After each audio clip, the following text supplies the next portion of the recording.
What it does do, everybody. Today I'll be giving some pawn badge farming tips, tricks, and locations. I just recently finished all my badges, so I'm feeling pretty damn qualified right now. Here's an important note. I'm not leaning too heavily into locations, except for wargs and lesser dragons, because it really isn't that difficult to find most of these enemies. I'll still be showing locations for each one, but it's up to you to construct your own routes. That's all I'm saying. Please don't skip right to the locations. The tips and tricks will tell you how to farm this stuff yourself. That way you can just avoid the monotony. So the first and most important question is, what do pawn badges even do? Like you, I had no idea what these did, so I consulted the sage's texts, the words of the world. I delved into the ancient tomes of Grancis lore, deciphered the arcane glyphs of pawn proficiency, and the mystical manuscripts of dragon-slaying strategies. I scoured the sacred scrolls of arisen wisdom, poring over the legendary lexicons of pawn prowess and the revered volumes of pawn potential. I just went to this dude's comment section. Apparently they make your pawn smarter at hitting weak spots. Cool. I'm sure you're going to ask another question. Was it worth it? Alright guys, let's get into the main content of the video, starting with what is foraging, overworld farming, and cave farming. Foraging is a specialization that a pawn can have, which essentially leaves markers on your map designating monster materials. Why is this useful? It basically tells you what monster is at what location. If it's freakish mane, it's probably a chimera. Fangs are usually Garms and Wargs. Most of the others are pretty self-explanatory. That leads perfectly into what is overworld farming. This is what I simply call farming bosses in broad daylight. You're just going to use these foraging markers and make a route, then follow it. That's about it. It should be noted that foraging doesn't pick up every boss monster, so you may run into some along the way while making your route. You can add those as well. I really recommend this method if you're early into farming, only have a couple of badges, and you're maybe also trying to max out locations. And that's how I maxed out mine and my pawns. I just ran around the world for a couple of hours killing shit. It should be noted that spawns are not consistent while overworld farming, due to the way the game handles the way monsters spawn. I don't know why. You can ask Capcom that. Then there's cave farming. Basically, some caves have guaranteed boss spawns. Which caves? I don't know. You're gonna have to figure that one out yourself, bud. But once you find one, you've essentially found all you need. The type of boss can change based on your level and where you're at in the story. Everything pre-coronation, the quest for that is Feast of Deception, is just a regular spawn. Everything post-coronation is the gore variation. I also really recommend Magic Archer for this because of Ricochet Hunter, which allows you to kill everything in a cave without even having to enter the cave. Lastly, to respawn enemies, just sleep a lot of days. Some respawns are very quick, others are not. 14 days is usually a very safe bet. 2 days if you're in the Unmoored world. If you don't know what the Unmoored world is, I don't know how you found this video, quite frankly. Now that you know the method, let's get into some of the locations. Starting with the Cyclops, you're going to want to overworld farm these, but generally these are so common that you probably won't even need to farm these. They're all over Vernworth and Batal, so just walk around, you can't miss them. If you can't find any, try the spots where they hang out by the bridges for the one achievement. I've seen like 3 or 4 of those. Ogres and Ogres are fantastic for both cave and overworld farming. The foraging skill will tell you where they are, so they're even easier to find. I recommend finding a cave where they spawn and just sticking to that. If you really want to farm grim variations of these enemies, I really recommend trying to farm sometime while you're in the Unmoored world, since they spawn more often.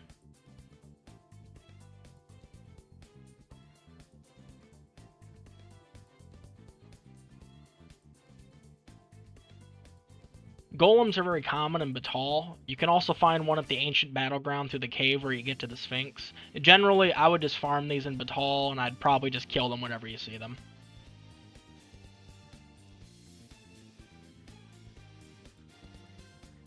Griffins are the Cyclopses of the sky. I swear to God, I always find one of these when I don't want it. They tend to spawn near their nests, but I would just not worry about farming these and just kill them as they appear.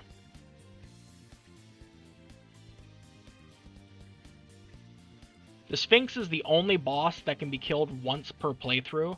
Unfortunately, you will need to start a New Game Plus 5 times to get all these kills. I really recommend making your pawn quest either Sphinx or Lesser Dragon to assist in farming these. You can also ask people in the official Discord to help you out. A lot of people want counterfeit Finder's tokens for the riddle. I recommend trading them a Finder's token in exchange for a kill. You can endlessly dupe these of Ibrahim at Checkpoint Rest Town, so it's no cost to you. Chimeras and Gorechimeras are going to be similar to Ogres. You can overworld or cave farm them, but I personally recommend cave farming. I uploaded a video a bit ago about this very topic, so check it out if you want. Waterfall Cave is perfect. I've also seen them at the bottom of the Big Bend where you first enter Bakhbatal, or as I like to call it, what wake stones were meant for.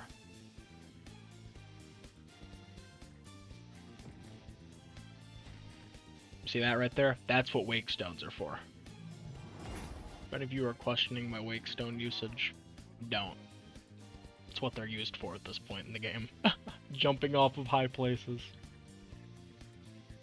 Because if you play this game for a prolonged period of time, I guarantee you'll be wanting to jump off high places as well. Medusa can be found all the way down by the Dragon's Breath Tower in its own cave.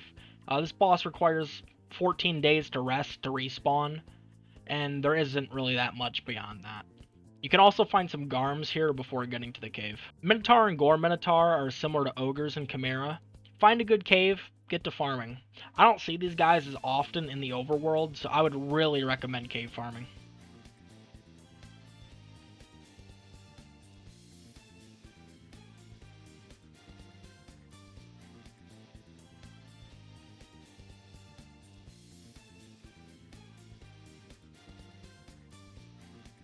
Drakes are very easy to farm. You'll find these all over the place. Just use a forager pawn and follow the dragon skills. Lesser dragons are very uncommon, and you will only find these in certain areas or points in the story. Most of these will be found in the Unmoored world. You can get one from Melve or Dragon's Breath Tower, not both, because they're the same lesser dragon. I'll be showing you all my known locations in the Unmoored world. Also, make sure you grab your pawn when you get there. If you kill anything when they're not with you, it won't count.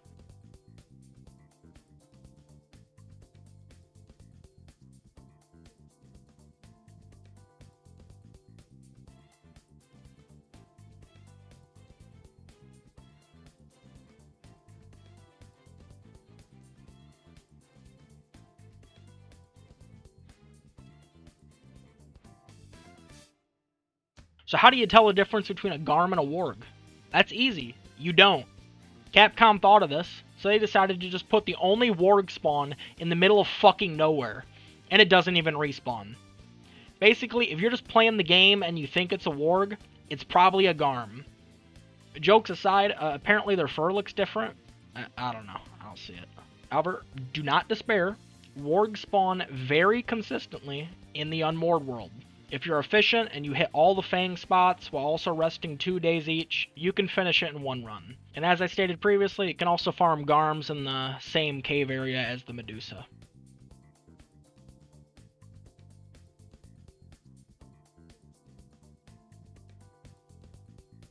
The camping badges are extremely easy. They're just a gigantic waste of your time. Pick 2 campsites, place 2 port crystals, and continuously sleep in Fairystone. The areas are fairly self-explanatory. The Vernworth area is over here, Western Vermund is obviously in the west, and Central Patal is down here.